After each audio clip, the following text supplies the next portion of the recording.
மனதையும் புண்ணாகுதே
என் நிலைமை நீங்கள் எல்லாம் பார்த்தீர்களா?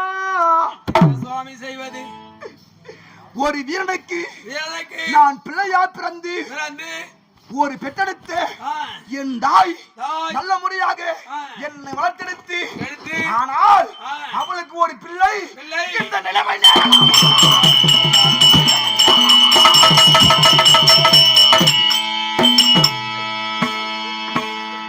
இப்பேற்பட்ட காரணமும் எந்த ஒரு பிள்ளைக்கு நேரக்கூடாது, இந்த ஒரு பிள்ளைக்கு நீ வரக்கூடாதுடா.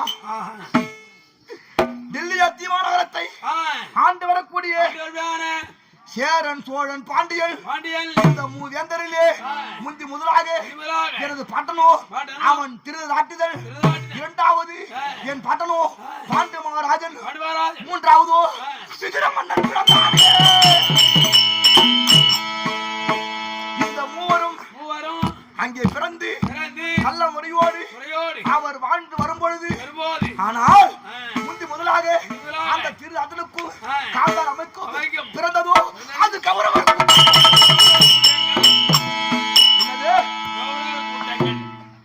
கூட்டம். கௌரவ கூட்டம் என்றால் துரியின் மகதல் விகர்ணன் வரை 100 பிள்ளைகள் பிறந்தார்கள். அந்த 100 பிள்ளைகளும் அங்கே பிறந்தவட்டவரே. ஆனால் என் சிறிய பாட்டன் பாண்டு மகாராஜன், குந்தமாதேவி அல்லது மாத்ரா தேவி, இந்த இருவருக்கும் பிறந்தது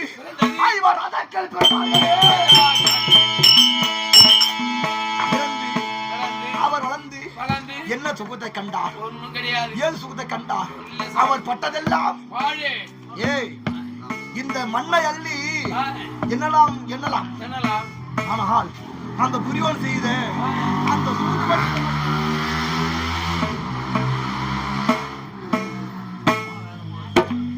இந்த மண்ணை அள்ளி என்னலாம் என்னலாம். ஆனால் அந்த துரியோதனன் படுபாவி அவன் செய்த என்ன முடியாது. இவர் காட்டிலே பிறந்து நல்ல முறையோடு நாட்டுக்கு நான் வந்த உடனே இந்த 105 பிள்ளைகளும் நல்ல முறையாக ஊருகுல பிள்ளைகள் அப்படி என்று ஒற்றுமையாதான் வாழ்ந்து வந்திருந்தார்கள்.